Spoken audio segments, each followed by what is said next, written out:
palavras que o Senhor colocou no coração dele possa penetrar não só nos nossos ouvidos, mas também no nosso coração, e possam ser guardadas, frutificar, multiplicar, produzir os frutos que o Senhor espera, em nome de Jesus, amém. Deus te abençoe. Está com o microfone aí, Xavier? Tiago, passa para ele aqui, por favor. Amém. Obrigado. Boa noite, irmãos. Eu quero agradecer ao Carlinho, à família, aos pastores que eu já conheço aqui, por ter me recebido hoje. E vocês também, toda a congregação. Acabei de chegar da Inglaterra, cheguei ontem, e quero dizer a vocês que eu espero que o Espírito Santo de Deus, que habita na sua vida, possa compartilhar a palavra dele revelada no seu coração. Eu estou aqui nas minhas fraquezas, nas minhas ansiedades. Uma das coisas que me trouxe aqui no Brasil, eu vim não era projeto estar por aqui agora. Eu estive aqui no Brasil em novembro, voltei meio que numa emergência e vim com muita ansiedade no meu coração. Então, estou falando com vocês aqui, esperando que o próprio Espírito Santo possa compartilhar ao seu coração aquilo que nós mais amamos, que é essa palavra. E eu quero te convidar para abrir a sua Bíblia comigo no livro de Efésios, no capítulo 2, e quero fazer algumas considerações com vocês. Em dias de muito tumultos, que nós estamos vivendo, o Brasil está vivendo dias de muito tumultos, de muitas palavras, de muitas vozes. A gente não sabe o que é verdade, o que não é verdade. E isso não está acontecendo somente no Brasil. É a condição de muitos lugares, inclusive dentro da Europa. E num momento como este, nós temos algo que realmente pode nos guiar. É o que Davi declarou muito claro, A palavra é lâmpada para os nossos pés. Só que essa palavra tem que se tornar viva, revelada, entendida dentro de nós. E mais do que nunca nós estamos vivendo em dias em que nós precisamos amar essa palavra, precisamos querê-la, e não só ouvir aqui, e lá na sua casa, no seu recanto, amar essa palavra, busca essa palavra, leia ela, medita nela. É o que o salmista diz no Salmo 78, Dia e noite, medita nela, escreva ela, converse sobre ela, sentado na mesa, andando, caminhando, que ela seja o alvo e o foco da sua vida, porque senão nós vamos nos perder. É isso que Deus nos deixou, é um presente sem tamanho, um presente assim que em alguns lugares do mundo as pessoas nem têm ideia do que é isso, e nós temos o privilégio de tê-la aqui na nossa mão. Então, use ela, use o mais que você puder. E hoje eu gostaria que nós pudéssemos ter um pequeno entendimento de algo que pode ser uma chave no nosso caminhar com Deus. Está aqui no livro de Efésios, no capítulo 2, no versículo 20, onde o apóstolo Paulo, falando muito sobre Israel, que é importante você considerar o contexto de onde nós estamos lendo, para que não seja um versículo separado do contexto. O contexto aqui, ele está falando sobre Israel. Então, ponha isso na sua cabeça. Aí no versículo 20, ele dá algo assim, uma chave muito tremenda, para que nos abra o nosso entendimento. Ele diz assim: edificados sobre o fundamento dos apóstolos e dos profetas, tendo Jesus Cristo como pedra angular, no qual todo edifício é ajustado e cresce para um santuário santo no Senhor. eu quero só parar aqui e quero trazer algumas considerações dessas palavras. Primeiro, ele fala aqui de uma construção que está em progresso e uma construção que está crescendo.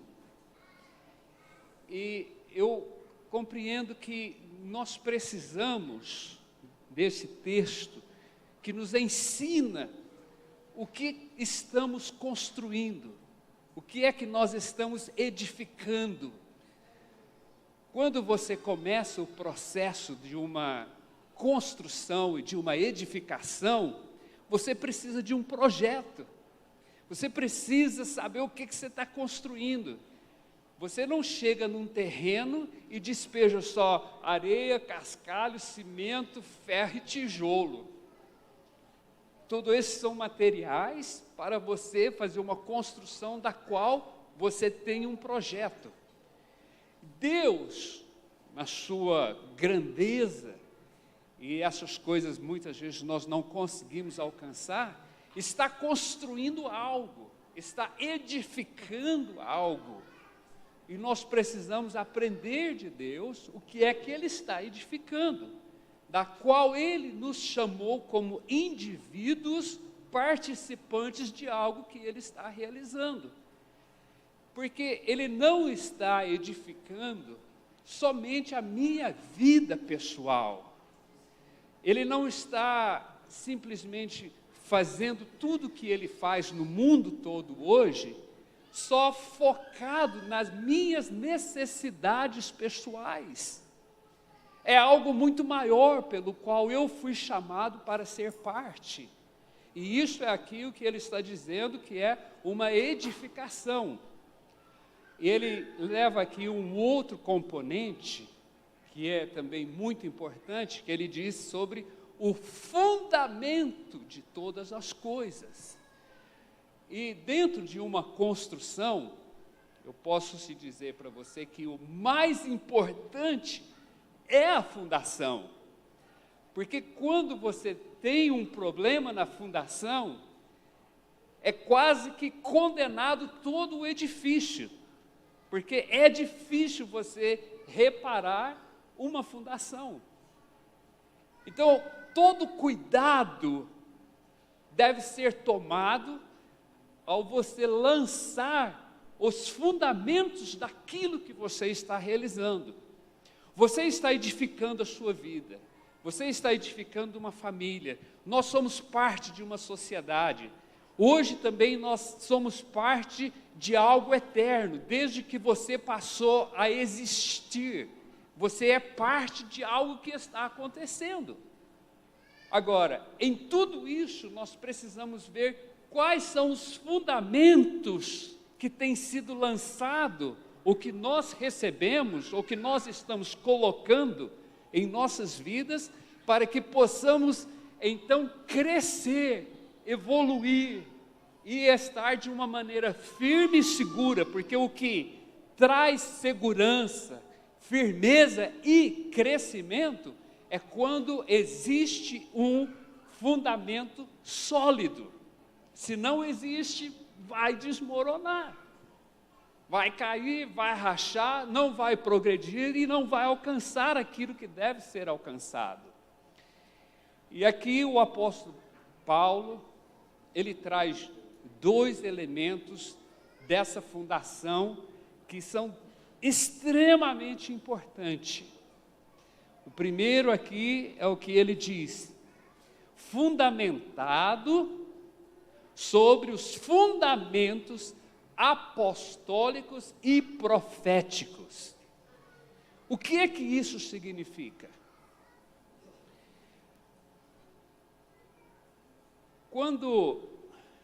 Antes de eu entrar nesse, vamos aqui no segundo aspecto. Ele diz assim: edificado sobre o fundamento dos apóstolos e dos profetas, tendo Jesus Cristo como a pedra angular. Quem aqui mexe com construção?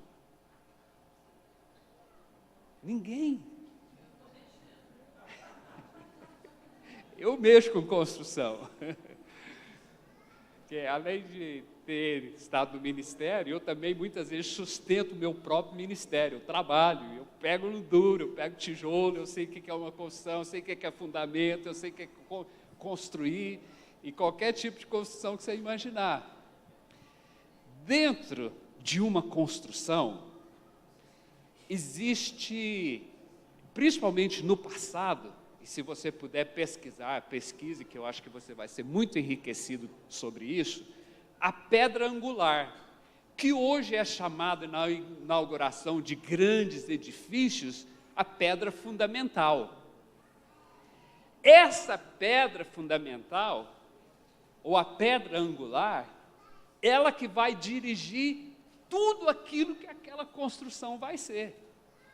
As paredes, o alinhamento, tudo que você imaginar vai partir daquela pedra angular.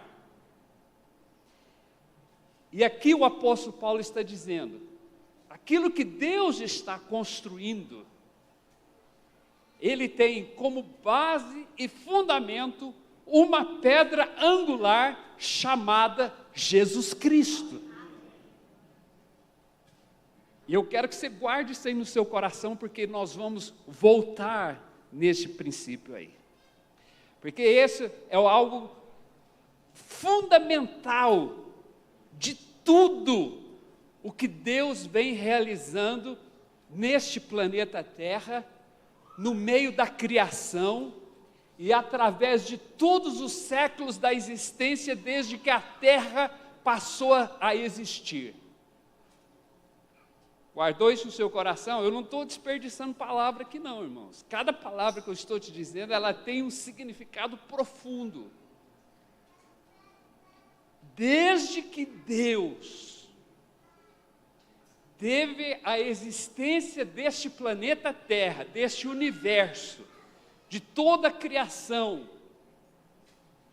desde que tudo que está sendo feito sobre este planeta Terra, ele tem como fundamento esta pedra angular que se chama Jesus Cristo.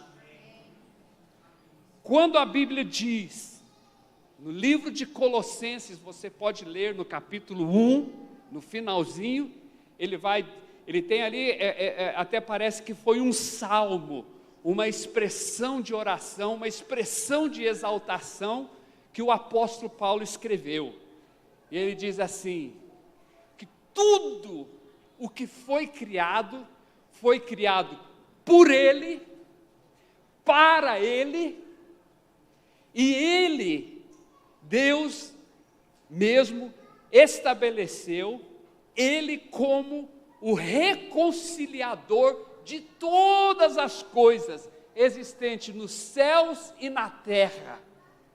Reconciliação, trazer tudo de novo junto, céus e terra, visível e invisíveis. Tudo foi criado por Ele e para Ele. Então, desde a fundação do mundo, foi criado por quem? Por Jesus. Criado para quem? Para Jesus. E quem veio para reconciliar tudo de novo, que está separado, os céus da terra? Ele. Ele que é o reconciliador, Ele é o fundamento de todas as coisas que Deus está realizando na existência de toda a criação e de todas as coisas. Amém? Você pode compreender essa verdade? E que ela é importante para nós compreendermos esta verdade. E a Bíblia mostra que o maior trabalho de Deus, guarda isso no seu coração, porque não são palavras minhas, é o que está escrito aqui. O maior trabalho de Deus, não vai estranhar o que eu vou falar aqui não. Não foi a sua salvação pessoal e nem a minha salvação pessoal. Isso é importante e ela é parte de todo o projeto de Deus. O maior trabalho de Deus é o que está registrado pelo profeta Isaías. Se você abrir lá comigo, Se eu não estou enganado, é Isaías 28, 24, vamos chegar lá.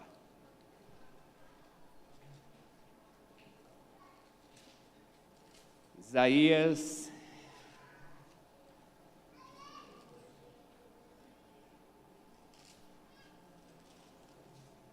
28. E nós vamos ler o versículo 16.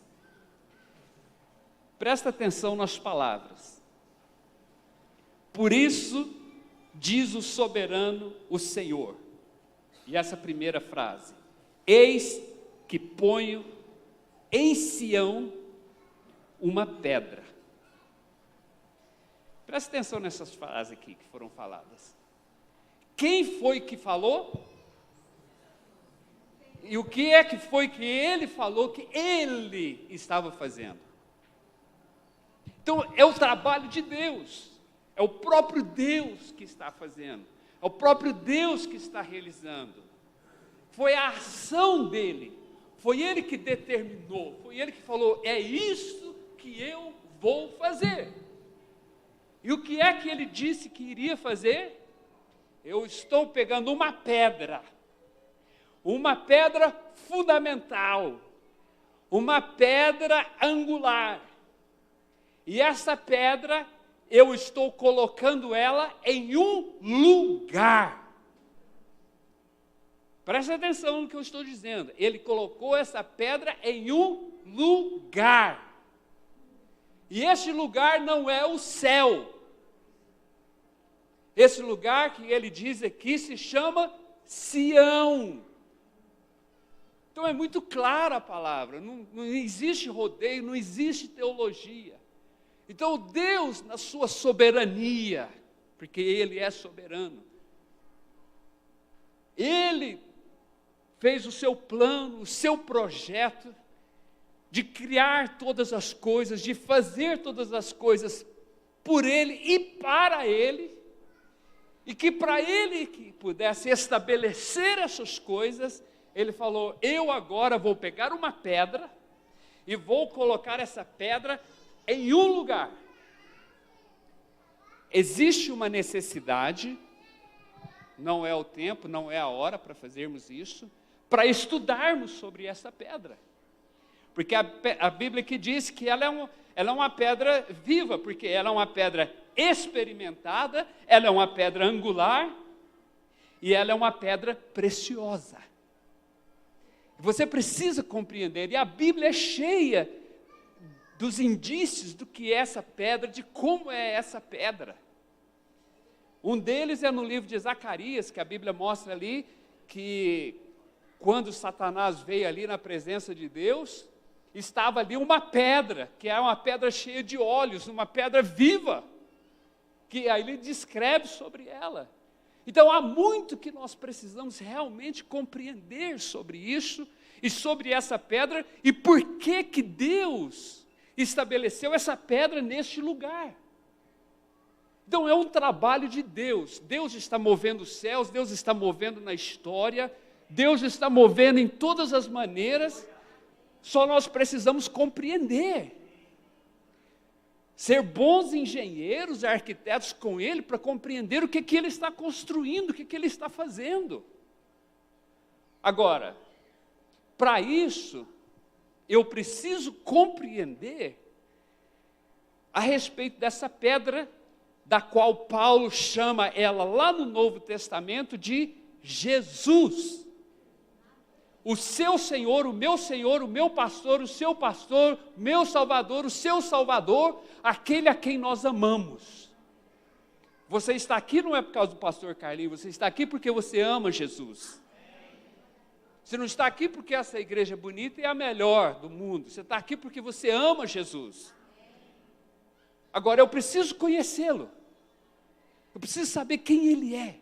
O que Ele está fazendo. E quando então eu começo a compreender dele, a história muda. Eu quero deixar aqui, é muito rapidinho, nós não temos tempo para isso, mas eu quero incentivá-los a conhecer isto. Jesus é apresentado dentro da Bíblia e pelos profetas, em dois aspectos das ações dele. E tem dois textos na Bíblia que nos relata muito claro esses dois aspectos da vida, da pessoa e da manifestação de Jesus. Um deles está no livro de Lucas, no capítulo 2, nós não precisamos abrir ali, que eu não vou tomar muito seu tempo. E o outro está no livro do profeta Isaías, no capítulo 49. Vou te lembrar essas duas coisas. Quando no capítulo 49 de Isaías, você pode ler lá na sua casa, toma nota disso aí, não só acredita no que eu estou falando, não, acredita nas Escrituras, leia e estuda elas. Ele diz assim: e eu te chamei para que seja aquele que há de restaurar as tribos de Israel, e você irá restaurá-las. Mas você diz que é muito pouco para que você restaure as tribos de Israel, mas eu também te concedo luz para as nações e para os gentios. Veja bem aqui duas coisas muito claras, da qual ele diz que ele estava chamando, que você vai ler lá todo o capítulo 49, ele está descrevendo sobre Jesus e a vinda dele e o ministério dele.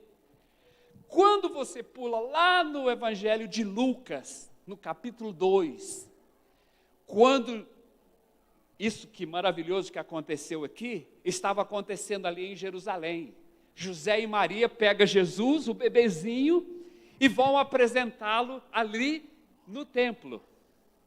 Quando ele chega no templo, antes do sacerdote vir pegar a criança e ser apresentada, chega um homem chamado Simeão, que a Bíblia diz que, guiado pelo Espírito de Deus, que era um homem que esperava as consolações de Israel, chega, se aproxima, que aí o Espírito Santo fala: é esse que é o Messias. E veja bem, no meio de tudo aquilo ali, no meio daquela multidão de gente, ninguém reconheceu. Simeão reconheceu. Por isso que eu estou te dizendo, não é o que eu vou te falar, o projeto de Deus é muito maior do que eu, não tem nada a ver com a minha vida, no sentido assim, não sou nada, mas que o Espírito Santo te revele, que o Espírito Santo fale com você, que as Escrituras sejam abertas, que você seja guiado pelo Espírito da verdade. Chegou, acho que foi esse meio até assustador, né? Eu vi aqui o segundo bebê que estava sendo apresentado, a mãe ali toda cuidadosa, limpando a testa do neném para o óleo não descer, né? O carinho, o amor, a proteção. Você imagina Simeão chegando lá e tomando o bebê no colo. Acho que foi meio assustador a coisa, né? Realmente o Espírito Santo estava ali coordenando tudo. Mas quando isso aconteceu, Simeão tomou Jesus nos braços e agradeceu a Deus. Irmãos, quando nós entendemos em Deus, o seu coração vai ser satisfeito. Não por causa de você, do que você é, do que você faz, mas daquilo que Deus está realizando. Seu coração se enche de esperança, seu coração se enche de satisfação. Não por causa daquilo que você é, do que você faz, ou daquilo que você ganha, mas daquilo que Deus está realizando, e que pela misericórdia de Deus, nós passamos a ser parte disso, e nada mais. E aí Simeão agradece a Deus, falou: Senhor, pode me levar, porque os meus olhos viram a tua grande salvação que o Senhor trouxe. E aí ele explica essa grande salvação. Ele diz assim, dessa grande salvação que é luz para os gentios e glória para Israel. Então ele repete a mesma coisa lá de Isaías. São as Escrituras. Por que ele não falou que para Israel seria a abertura dos olhos? Não, eles já conheciam tudo isso. Eles já conheciam tudo aquilo que Deus já estava planejando. Então, Jesus não veio somente para abrir os meus olhos da grande salvação, da alegria e da minha salvação pessoal. Ele veio para algo mais. Ele veio para reestabelecer a glória que Israel teve lá no começo, daquilo que está escrito aqui na Bíblia. Quantos aqui já leram a Bíblia toda? Quero recomendar àqueles que não levantaram a mão, leia. É um dos maiores tesouros, é a melhor Netflix deste mundo. Leia, coma. Mesmo se você dormir em cima dela, acorda e continua lendo. Ali tem coisas, aqui dentro, que nós nem conseguimos imaginar. Você pode ter uma ideia, imaginar, de quando o Shekinah, da glória de Deus, estava habitando aqui na Terra, neste planeta Terra. Se você soubesse que a glória de Deus, o Shekinah de Deus, estava ali na cidade de Uberlândia, você iria para lá? Esse Shekinah, essa glória, estava habitando ali em Israel, na cidade de Jerusalém, no Monte Moriá. Era a presença gloriosa de Deus. Tem algo muito tremendo aí com essa respeito de Shekinah, da glória de Deus, que vale a pena também estudar e conhecer melhor. Isso estava ali. E trouxe tanta riqueza, tanta prosperidade, tanta glória para Israel, que uma das maiores rainhas do mundo, a rainha de Sabá, ouviu falar, falou, não, eu preciso ir lá ver. Quando ela foi e viu, ela falou assim, era muito maior do que até do que se falaram. Nós não sabemos o que é isso. Nós não sabemos o que é Deus habitar no meio de nós, no meio da terra. O que é a glória de Deus, a glória do Shekinah, morar, habitar em nosso meio. Mas sempre foi o propósito de Deus, através da pessoa de Jesus, daquilo pelo qual o profeta declara lá em Isaías 9, e vos dará um filho e o nome dele será Emanuel, Deus conosco. É esse o interesse de Deus, é essa glória, é Ele, na pessoa dele, na sua grandeza e soberania, se arrumar e estar habitando junto conosco novamente. É isso que Ele quer, é isso que Ele está se organizando. Não é somente o meu bem-estar, não é somente a minha cura, não é somente a minha prosperidade, é algo maior, é uma esperança muito maior. E quando então Ele fala ali que Jesus veio para essa glória de Israel, para restabelecer, para restaurar essa glória, Ele veio para trabalhar em Israel. Ele veio para trabalhar aquela nação. Ele veio para trabalhar aquele lugar. Ele não veio só para nós. Sobre este assunto, nós poderíamos fazer um grande seminário e ir embora aqui dentro desse assunto. Não é o nosso momento. Quero te passar para o segundo aspecto, que vai falar um pouquinho disso também, para nós aqui já começarmos a encerrar, mas que isso seja semente no seu coração, e que você saiba que é o seu amado Jesus. É isso que as Escrituras estão me ensinando. Quando ele diz ali, sobre o fundamento apostólico e profético, não sei aqui qual que é o entendimento aqui, eu sei que existe alguns entendimentos teológicos, que para mim são um pouco, não abraço eles não. Porque a Bíblia está dizendo aqui, não é sobre o ministério apostólico, não é sobre o ministério profético, mas é sobre o fundamento que está neles, o fundamento que eles ensinam. E ele está dizendo aqui que é o fundamento dos profetas. Quais profetas? Esses profetas aqui, ó. Começando no livro, não começando, que também é um erro, do livro de Isaías. Isaías não foi o primeiro profeta. Abraão foi profeta. Jacó foi profeta. Está escrito na Bíblia. Capítulo 59 de Gênesis, todinho, é uma profecia de Jacó. Ele profetizou. E sabe o que Jacó profetizou e que nós profetizamos até hoje? Esse primeiro aqui, ó, o leão da tribo de Judá, foi profetizado por Jacó. Ele era profeta. Abraão foi profeta. E esses profetas, esses homens de Deus, esse que está escrito aqui, é eles que lançaram os fundamentos. Então você precisa ler os profetas. Você precisa conhecer os profetas. Possivelmente 50% ainda das profecias escritas ainda não foram cumpridas. Tem anos que eu começo a leitura minha de Isaías a Malaquias.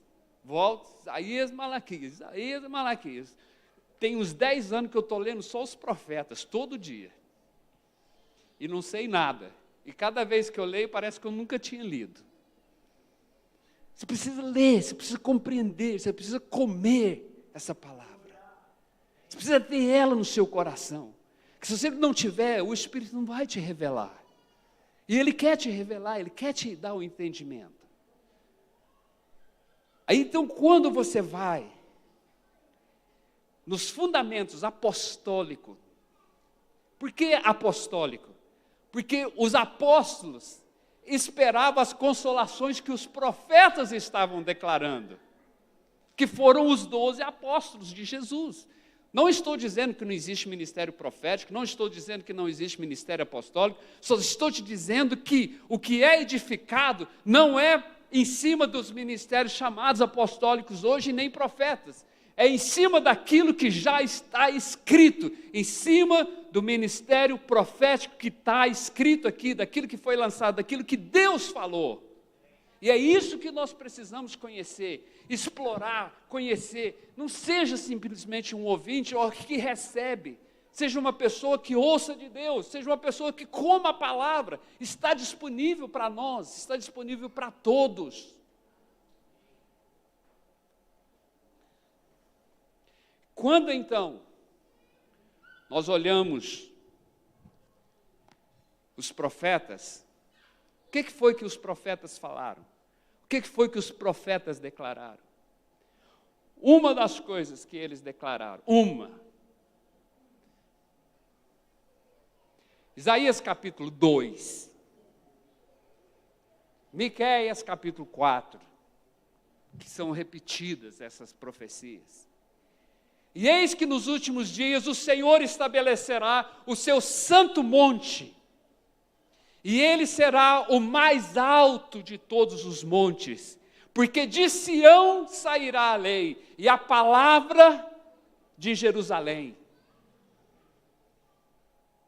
E ele governará as nações, e elas não guerrearão entre si mais, porque ele transformará suas armas em arados, e haverá paz em todo o meu santo monte. O cordeiro ou o leão comerá capim com a ovelha. O leão vai virar vegetariano.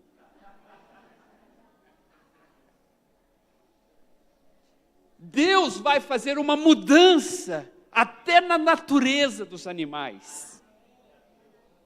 Existe uma esperança que é enorme, que nós estamos para contemplar.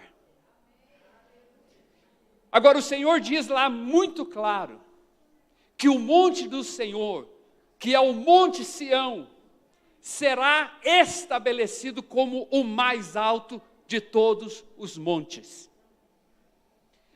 Irmãos, não espera ir para o céu está vindo para a terra.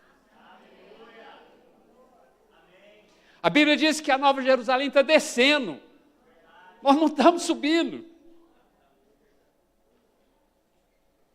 É o que está escrito, não estou falando heresia não, irmãos. Estou muito convicto do que eu estou falando, porque está escrito.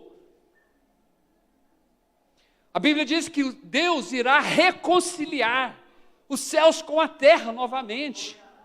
É o que está escrito em Colossenses, que Deus estabeleceu Jesus, que pelo seu trabalho na cruz, Ele realizou a paz, reconciliando agora o invisível com o visível.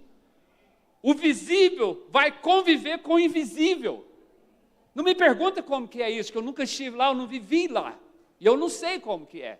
Mas é isso que vai ser. Os céus vai juntar com a terra.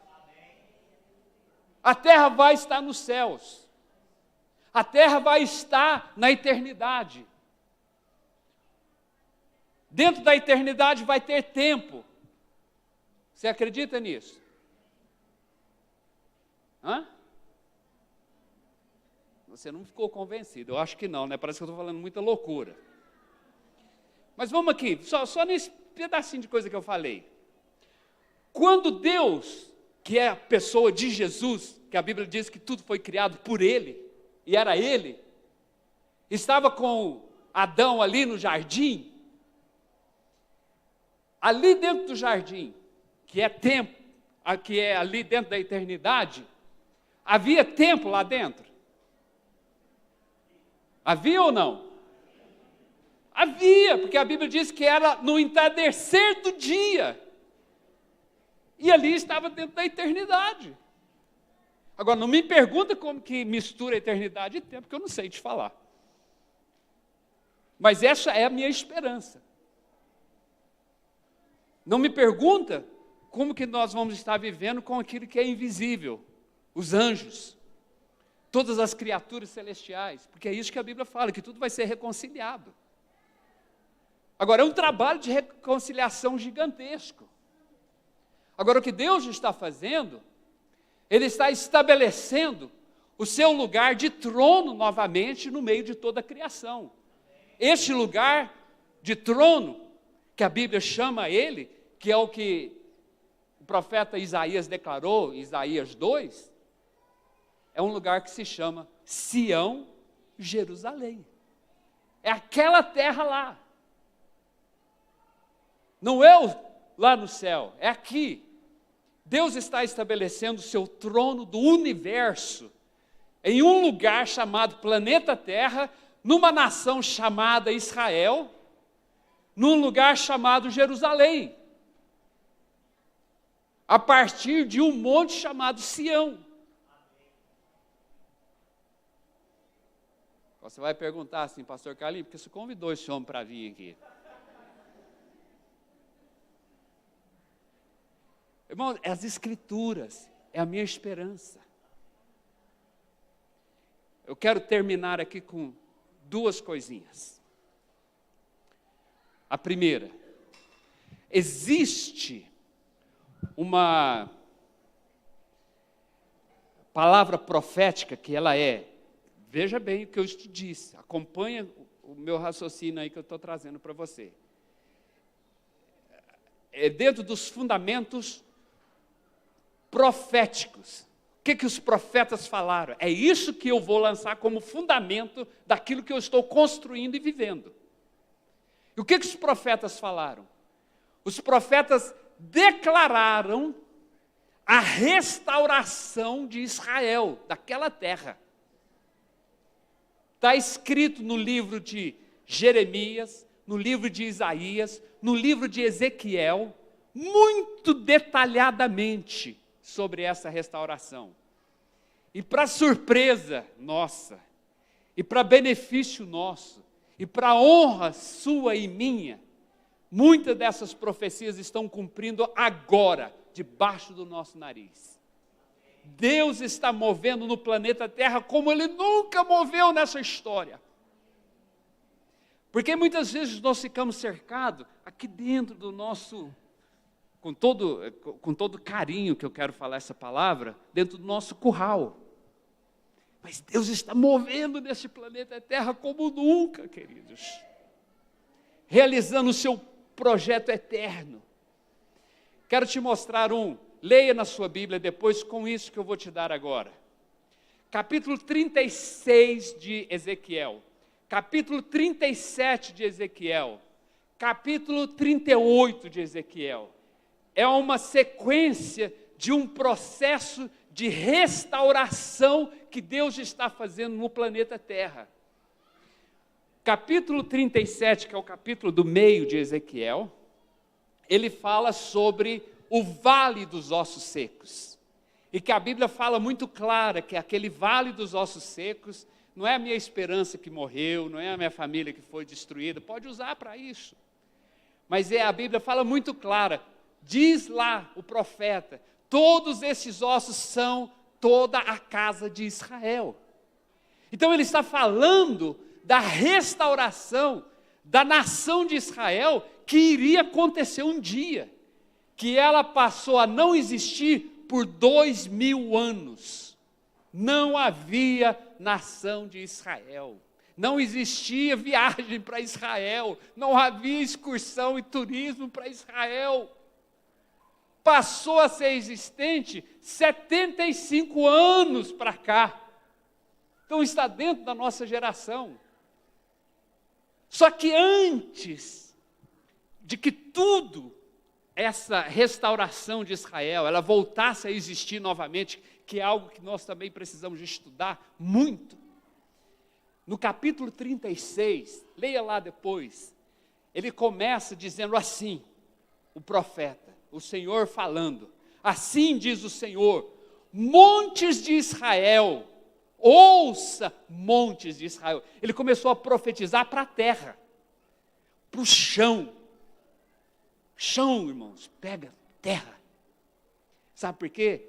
Aquela terra de Israel, ela esteve morta por 2000 anos. Ela não produzia.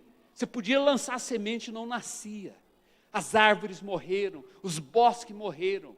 Aquele lugar virou um lugar só de animais selvagens e malária. Quem ia para lá morria de malária.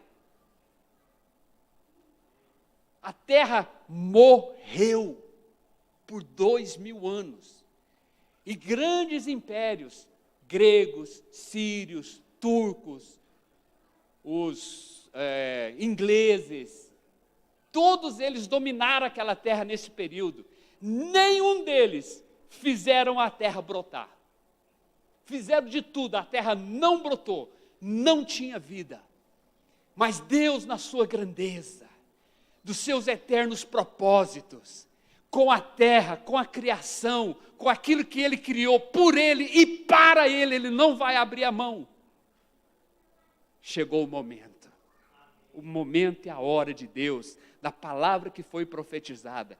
Leia lá todo o capítulo, 36, e ali no meio do capítulo ele diz assim, terra, produz agora galhos, produza frutos, porque os meus filhos estão voltando para casa. E a terra reviveu.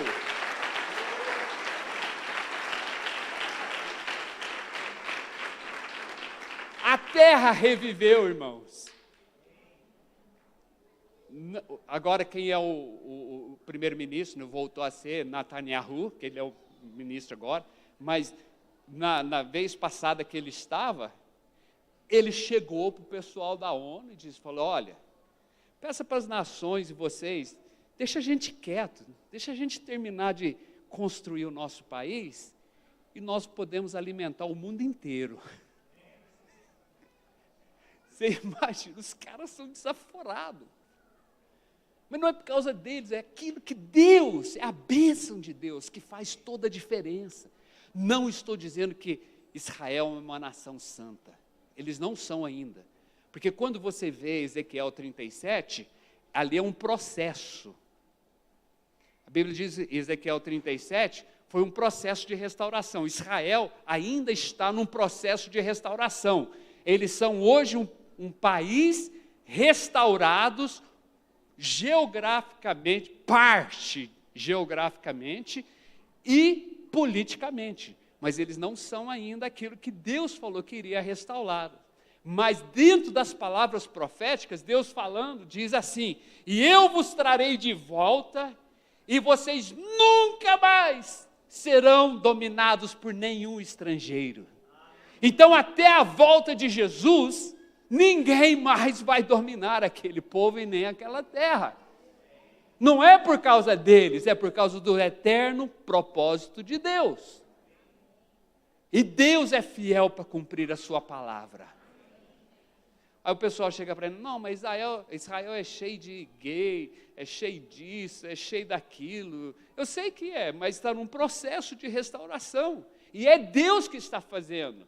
Todas as guerras que eles ganham, a segurança que eles têm, a proteção que eles têm, é tudo o favor de Deus por causa das alianças que Deus tem com a sua palavra e com Ele mesmo.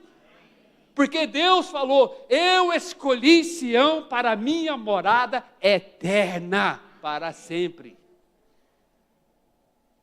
Ou nós cremos na palavra e realmente assumimos a nossa esperança, porque essa é a esperança dada pelos profetas, e é isso que Deus está trabalhando, para que ali no final, Ele estabeleça o seu lugar. Quando você chega no capítulo 39, aí a coisa fica deliciosa. Uma guerra sem tamanho, a guerra de Gog e Magog. Mas olha o que a Bíblia diz ali, lá no finalzinho do capítulo 39. Ele diz assim: quando então as nações se levantaram contra Israel, que vão se levantar, que é o que está profetizado, todos se levantarão e vão para Gog e Magog, para lutar contra Israel. A Bíblia diz que então eles despertaram a fúria de Deus. Aí Deus, na pessoa de Jesus, volta para essa terra. E a Bíblia diz ali, naquele capítulo, que haverá um terremoto como nunca houve na história. Leia lá, está escrito, irmãos. E quando esse terremoto acontecer, que depois você pula lá no profeta Zacarias, a Bíblia diz que quando ele voltar, e depois os apóstolos lá, vendo Jesus voltando, falam os anjos a mesma coisa, esse mesmo Jesus que vocês viram, ele voltará neste mesmo lugar, que é o Monte das Oliveiras, que diz que esses 3 lugares que ele vai pisar naquele montanha, o monte vai se rachar de leste a oeste, vai empurrar o Monte Moriá e o Monte Sião, fazendo aquilo ali crescer e subir, e se tornar o mais alto de todos os montes, porque nunca na história houve nem haverá um terremoto como aconteceu, nem o terremoto do dia e do momento que Jesus foi crucificado e morreu. A história é linda, a nossa esperança é tremenda. Ela tem hora, ela tem lugar e ela tem momento marcado e registrado. Ou eu creio nisso e tomo isso como a minha esperança ou não. Dentro desse contexto que eu estou dizendo, vocês me aguentam aí mais uns 10 minutinhos, aguenta? Amém ou não amém? Amém ou não? Jeremias, capítulo 30. Já estou aqui partindo para a minha segunda e o final, tá? Ele diz assim: esta é a palavra que veio, capítulo 30, da parte do Senhor. Assim diz o Senhor, Deus de Israel: escreva num livro todas as palavras que eu te falei. Certamente vem dias, diz o Senhor, que mudarei a sorte do meu povo Israel e Judá, e os farei retornar à terra que dei aos seus antepassados, e eles possuirão, declara o Senhor. Veja bem, o Senhor falou, eu vou trazê-los de volta. Vocês que foram esparramados para o mundo inteiro, eu vou trazer de volta vocês para a terra. E quando vocês foram trazidos para a terra, eu abrir a porta, eu fazer o caminho, que isso precisava acontecer. Vai acontecer que vocês terão que tomar posse da terra novamente. Que é a palavra que ele está usando. Eu quero usar essa palavra aqui. Tomar posse. É você tomar possessão da propriedade que lhe foi dada. Isso não é fácil, irmãos. Isso é um desafio, que é o que está acontecendo hoje ali dentro de Israel. Tem uma parte de Israel que se chama Samaria e Judeia, que é a parte conhecida Transjordânia, para aqueles que são estudiosos de geografia sabem o que eu estou falando, que é uma parte que, dentro das organizações das nações, é um território de ninguém. Na verdade, deveria ser de Israel, porque Israel tomou possessão daquele lugar de guerra. E quando na concepção das nações, nas constituições aí, quando alguém toma uma possessão de terra pela guerra, é dele. A Rússia entrou lá na Crimeia, guerreou lá, tomou e pronto, acabou. As nações, todo mundo calou. Crimeia é da Rússia, pronto, acabou. Aquele lugar deveria ser, mas hoje não é. O maior movimento de chegada de judeus, que é o que a Bíblia diz em Isaías, acho que 62, e a sua terra não será mais chamada desamparada ou viúva, porque os teus filhos casarão com a sua terra. Eles iriam amar a terra. Os judeus vão amar a terra novamente, eles vão casar com a terra. Hoje existe um movimento, eu tenho amigos lá dentro, que eles estão tomando possessão da terra. Agora, são famílias de jovens, rapazes, moços de 25 anos, 30 anos, casais novos, com filhozinhos. Eles chegam nos lugares do deserto, vocês não acreditam. E eles armam barracas, sem água, sem nada, e ali começa uma vila nova. Cidades que eram antigas, escrito na Bíblia, eles estão reativando essas cidades. São verdadeiros pioneiros, eles se consideram e eles chamam eles de pioneiros. Porque eles têm que tomar possessão da terra novamente. Eles estão trabalhando para isso, eles estão cumprindo aquilo que está escrito aqui, ó. Guarda no seu coração essa palavra pioneiro. Nós precisamos mais do que nunca hoje. Pessoas que vão agarrar a palavra profética, conhecem a Deus, conhecem Jesus e se tornam pioneiros em Deus. Você tem que virar um pioneiro. E se nós estivermos muito cansados, eu já estou nos meus 62 anos, já sinto aquela canseira, né? Aquelas dores que não vai embora. Mas Deus está levantando geração nova. Tem um remanescente surgindo. E Deus vai plantar no seu coração, ou mesmo em pessoas que têm a minha idade. Porque tem muitos Calebes aí. Que quando Caleb foi entrar na terra, com 80 anos, ele falou, Senhor, eu vou fazer, porque eu me sinto hoje como se eu tivesse 40. Deus quer levantar esses pioneiros, esses homens, essas mulheres, essas famílias, esse povo doido, que vão abraçar a palavra de Deus, que vão entrar em coisas que outros não entraram e não querem entrar. Existe muita teologia errada no nosso meio. Infelizmente hoje, a maior parte das igrejas vive debaixo de um jardim de Éden, cheio de florzinha de jardim. O mundo não é assim. A vida não é assim, a vida é bruta. Esse mundo é bruto. Existe alguém bruto que está guerreando contra mim, contra você, dia e noite. Não é lugar de florzinha, não. E principalmente para homem. Escuta aí, homem. Eu ouvi uma palavra de uma pastora aqui no Brasil uma vez, aquela palavra colou no meu coração. Ela dizia assim: hoje nós estamos em crise de masculinidade. E está virando mesmo, e vai piorar, viu, irmãos? É misericórdia mesmo, mas está piorando e vai piorar. O profeta Isaías disse que 7 mulheres chegarão para o homem no tempo do fim e falou: olha, só nos dá o seu nome, porque nós queremos agarrar com você, não vai ter mais homem.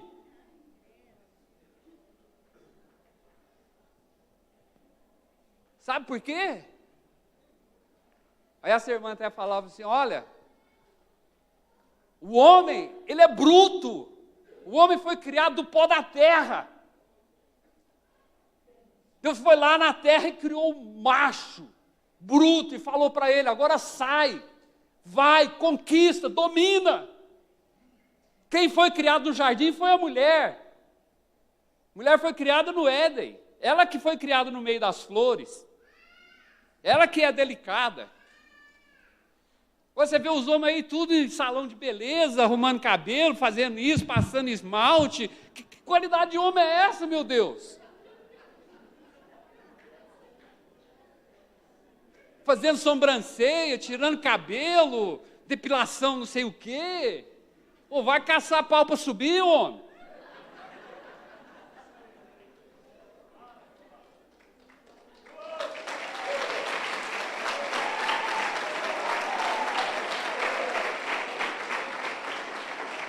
E vou falar mais. Mulher não gosta de feminismo e homem. Mulher gosta de homem macho.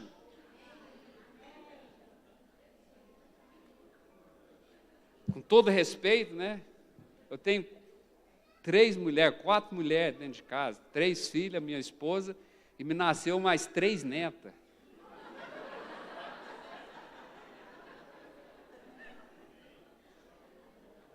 Uma das minhas filhas, ela está aí seus 30 e tantos anos, não casou, nem sei se vai conseguir casar.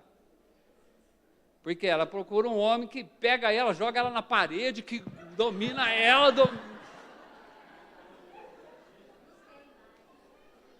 A irmã está aqui, a cara tão triste, falando: não tem mais.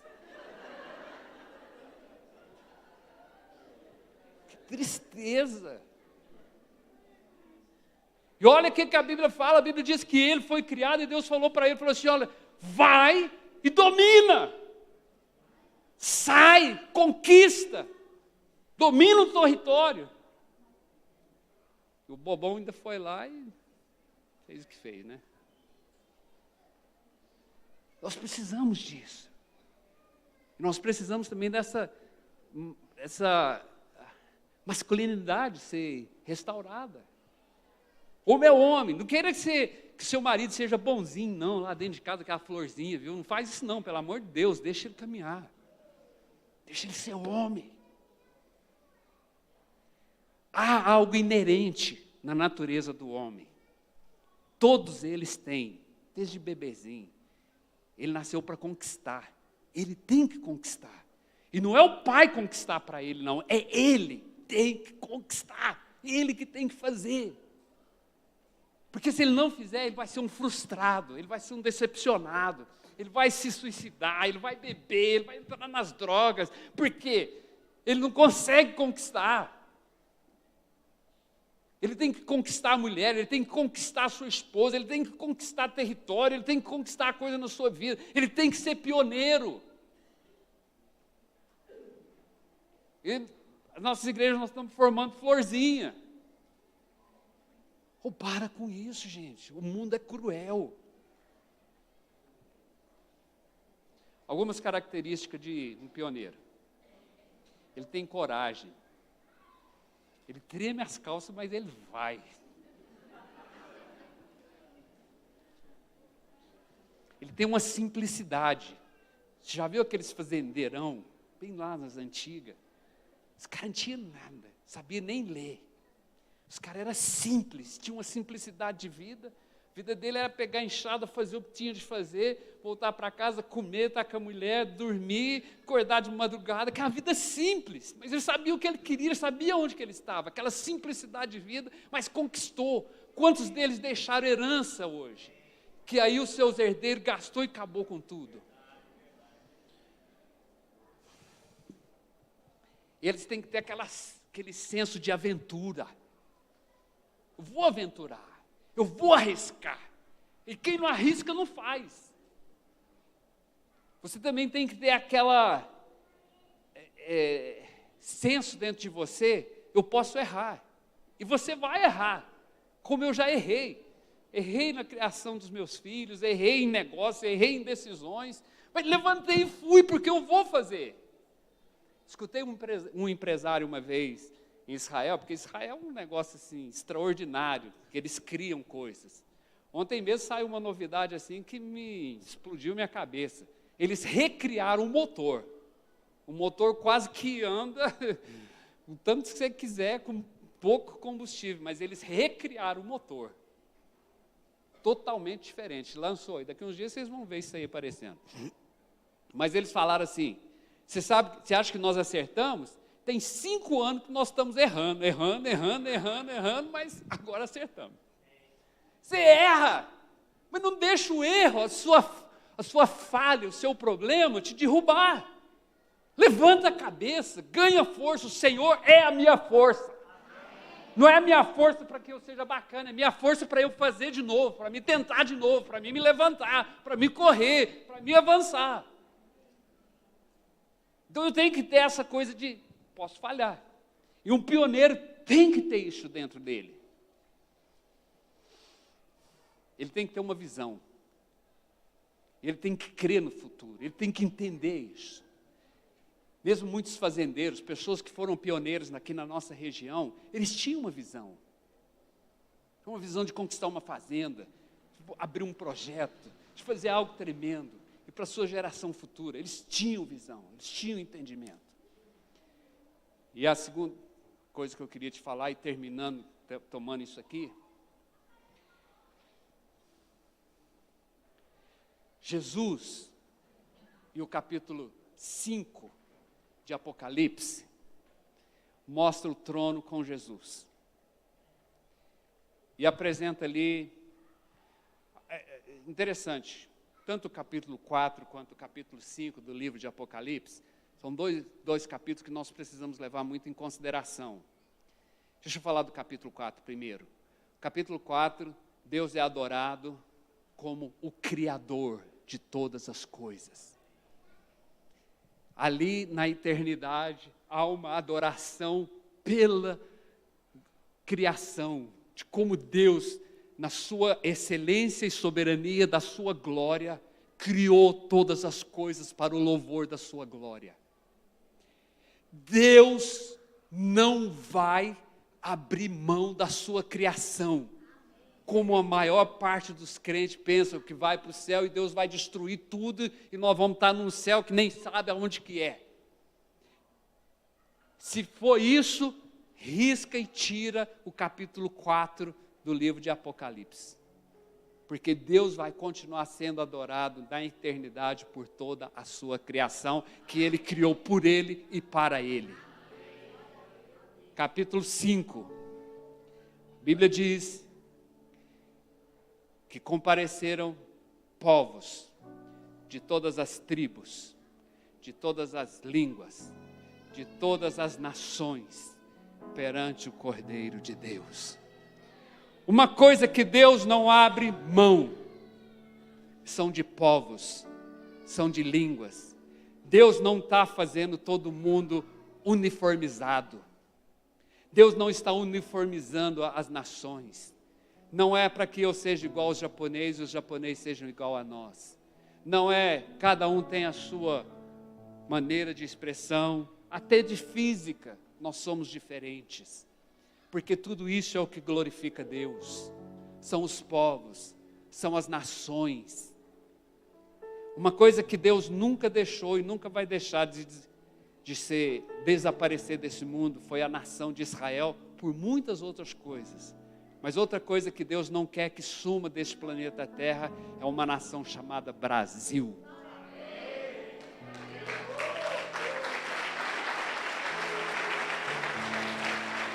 Porque diante do trono do Cordeiro naquele dia, a nação de Israel, de Brasil, vai estar ali diante do trono. Nós não podemos abrir mão da nossa nação. Nós não podemos abrir mão do que ela é. Vou terminar aqui.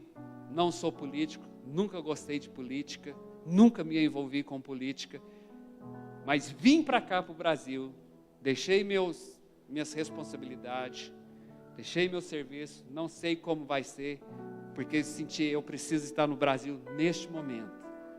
Estou cansado, estou ansioso, não sei o que fazer, não tenho direcionamento de Deus, de nada, mas sei que a nossa nação passa um momento crítico. Não sou Lula, não sou bolsonarista, não sou nada disso. Eu sei de alguma coisa, há algumas coisas acontecendo, tem projetos malignos contra a nossa nação, que está destruindo. Se algo não for feito, se não houver pioneiros, não houver gente que se levanta, guiados por Deus, para que se faça alguma coisa, porque Deus não faz nada como mágica no céu, soltando relâmpago. Ele usa gente, Ele usa pessoa. Para Israel foi Moisés, para conquistar a terra foi Josué, e daí para frente uma multidão, e tudo acontece por causa disso. E se nos ajoelharmos diante de todos os acontecimentos que tem hoje diante da nossa nação, veja como o Brasil será daqui a um ano, porque todo mundo se ajoelhou diante dessa situação. Não é hora de se ajoelhar. Não é hora de aceitar as coisas pacificamente. E de levar lambada nas costas para ver o que vai dar daqui a um ano. Porque esse que vai ser o resultado que nós vamos ver daqui a um ano. Falo com toda a convicção no meu coração, não sou político, não estou aqui como político, não vou defender, defendo algo que está escrito na minha palavra. Nações. E a nação do Brasil, Deus tem um projeto com essa nação. Deus tem um projeto com esse povo. Não foi à toa que Deus levantou uma das maiores igrejas existentes do mundo, que é a igreja brasileira. Será que não foi para esse momento que Deus nos levantou? Que Deus nos abençoe.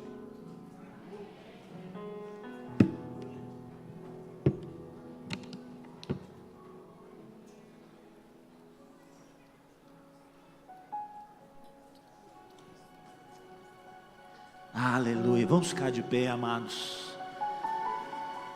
Vamos receber essa palavra profética na nossa vida. Que desafio, que desafio, que desafio. Vamos ser guiados pelo Espírito Santo de Deus. Você pode profetizar isso? Ele reina eternamente. Ele reina. Haverá um rei. O Senhor reina. Tremam as nações. Ele voltará. Declare isso. Para governar as nações em amor. Profetiza. Que ruja o leão e que a terra estremeça diante da majestade de Jesus.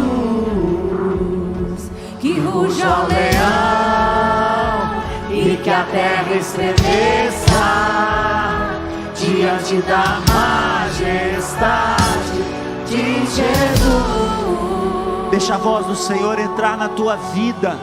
Deixa a voz do leão entrar na sua casa, na sua família, lá no seu local de trabalho, na sua escola, na universidade, na nossa cidade, no nosso estado, na nossa nação. Sobre o trono Ele reina de justiça. Eternamente haverá um rei. E um dia Ele voltará para governar as nações em amor. que ruja O leão e que a terra estremeça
aqui nessa O noite. homem mais notável. Uou! Ele ama a justiça, odeia a iniquidade. Esse é o nosso Deus, o descendente de Davi, o homem mais notável. o que Ele ama, Ele ama a justiça, o que Ele odeia.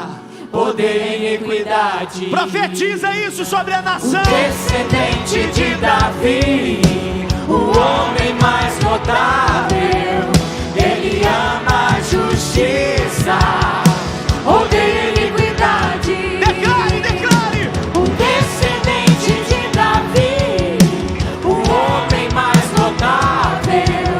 Ele ama a justiça, odeia a iniquidade. Profetiza, meu Que amado, ruja o leão, sobre os quatro cantos do nossa terra. Ruja o diante leão. da majestade de Jesus. Que ruja o leão. Que ruja o leão, Contra toda iniquidade, estremeça contra todo pecado, diante da contra toda majestade injustiça. de Jesus.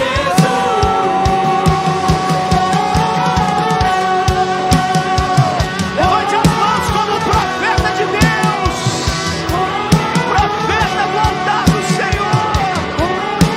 Ele está aqui nesta noite, meu amado, adorado, exaltado. Esteja na tua boca os altos louvores de Deus, espada de dois gumes, para exercer juízo sobre as nações. Oh! Você pode aplaudir a Ele bem forte. Santo!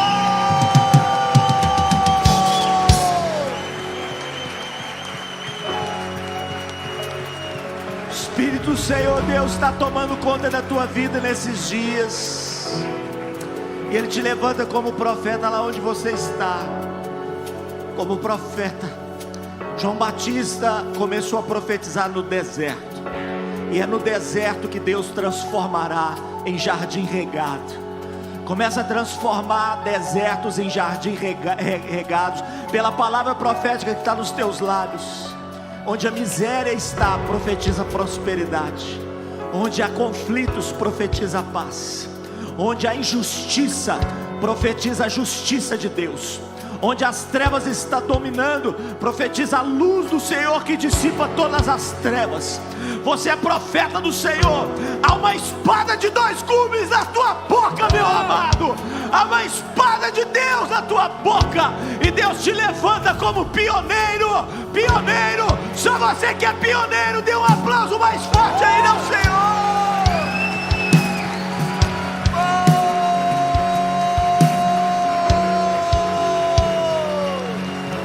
Aleluia. Abraça o seu irmão, fala para ele: somos pioneiros na nossa geração. O Senhor te abençoe, te guarde, resplandeça o rosto sobre ti e te encha de paz. Em nome de Jesus.